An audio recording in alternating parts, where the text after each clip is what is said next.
Good afternoon, my Real News Midday TV family. Welcome back to the channel for another news update for December 21, 2023. And in the news this afternoon, police warn drivers to obey rules of road or risk accumulation of demerit points if caught. Approximately 50 motorists have had their licenses suspended since the new Road Traffic Act came into force in February. While no motorist has had his or her driver's license revoked so far, the Traffic Chief, Assistant Commissioner of Police Gary McKenzie, has warned the motorists to obey the rules of the road or they will feel the effects of the law when they have accumulated enough demerit points for their driver's license to be suspended, and it could also be revoked. The new law, which significantly updates fines and penalties for breaches, took effect on February 1, and since this time, the police say more than 535,000 tickets have been issued to motorists for various offenses. This has, however, not bested the record number of 720,694 traffic tickets issued for breaches of the road code last year. I believe that the increase in fines and points for some offenses have made a difference. The addition of the offense of driving whilst using a cell phone is impactful, said McKenzie, who heads the Public Safety and the Traffic Enforcement Branch of the Jamaica Constabulary Force. He told the news that the offense motorists are mostly ticketed for is failing to wear seatbelt, for which more than 100,000 tickets have been issued, followed by driving at excessive speeds, with more than 60,000 tickets issued. Under the legislation, an accumulation of traffic tickets for offenses including speeding, driving or operating motor vehicle while using electronic communication device, and careless driving causing collision now result in demerit points added to the driver's license. ACP McKenzie noted that licenses are suspended through the courts or when motorists accumulated 10 or more points. Among the repercussions for the offense of speeding, under the demerit system, with the accumulation of 10 to 14 demerit points over a 12-month period, is the suspension of the license and or payment of fines. To get back the license, the driver is required to complete the training on the dangers of speeding by a certified driving instructor and pass a written test administered by the Island Traffic Authority. However, if after 15 months a driver has accumulated demerit points that are fewer than those required for suspension of the license, then the points will expire and the record cleared. Under the new Road Traffic Act, drivers with outstanding traffic tickets will not be able to transfer titles of vehicles, renew driver's license, or pay fitness and registration fees. Previously, drivers with accumulated traffic tickets were still able to conduct these transactions at the tax office.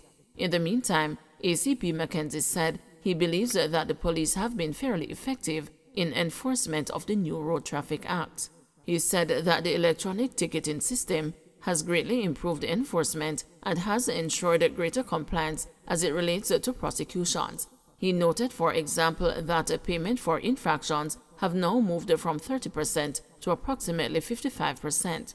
In June this year, the Ministry of National Security had reported that the digitized traffic ticket management system has resulted in greater efficiencies, reducing the number of issues associated with the manual writing tickets by 90%.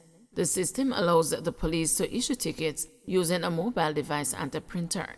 The data instantly uploads to the centralized TTMS database, which is accessible by the JCF, the traffic courts, and all other government agencies that depend on traffic ticket information.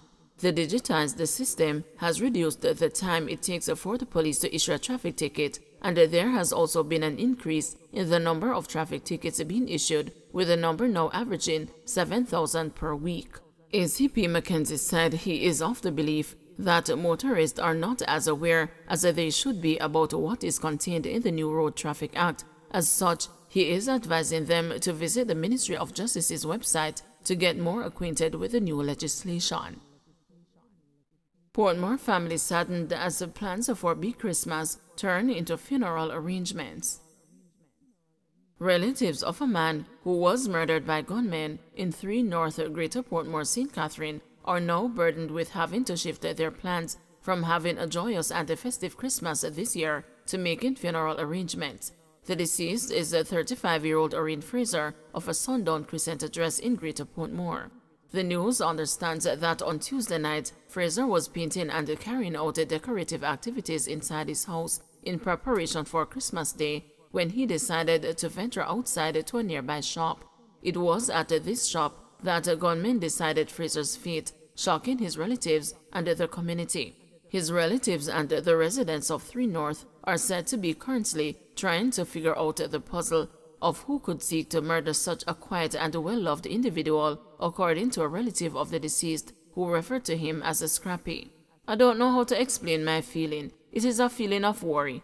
I am just left to wonder, because if men can walk come in your scene and walk up to you in a crowd of people and go specifically to you and shoot you up and run off just as you step out of your yard, that looks away.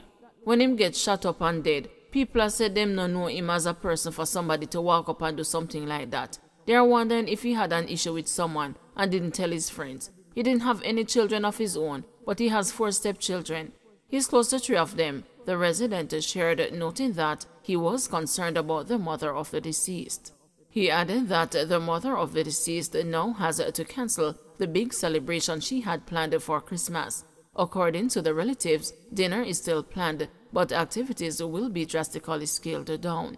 She called her son and asked him to collect a ham for her. She was planning a big family thing for Christmas with everybody. She even told her son to get a suit of clothes for her so she could surprise her spouse for Christmas, the relative shared.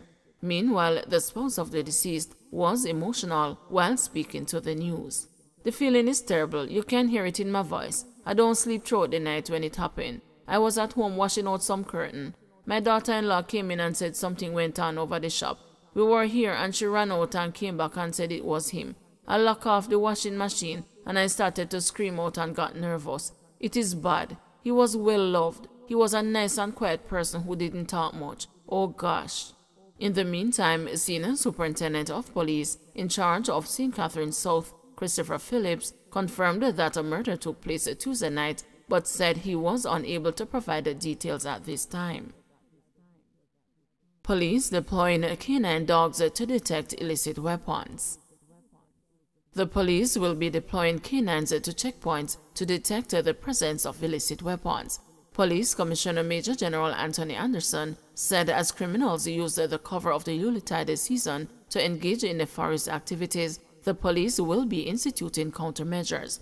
General Anderson said the increased police presence is to ensure the public can go about their lawful business without a fear.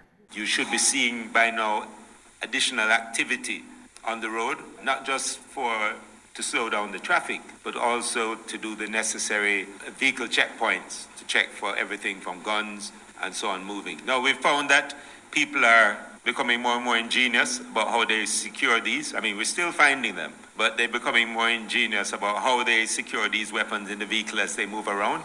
The dogs that we got a couple of weeks ago, 23 canines, plus some of the dogs that we already have, plus the canines that our partners have at the JDF, will be in full use at vehicle checkpoints. We may not be able to find the gun immediately, but the dogs will know that it's there and will indicate to us that it's there, and we'll do what is necessary after that. Taxi group complains of exorbitant record charges. The Transport Operators Development Sustainable Services is again raising issue with the fees charged for record services. TOD's President Edgerton Newman says the arrangement with the record companies is severely affecting the public transport sector. He says operators, particularly in the Kingston Metropolitan Transport Region, are being overcharged.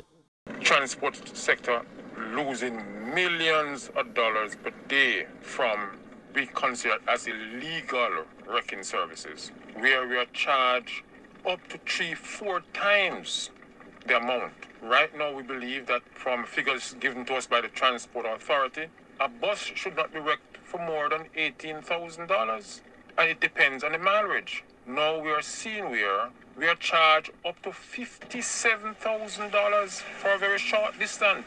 So where we should be charged, let's say $20,000, we are charged up to $57,000 by wrecking companies. We believe that there's great collusion in this, and we are calling on the Minister of Transport to do everything in his powers to move with alacrity to address this problem.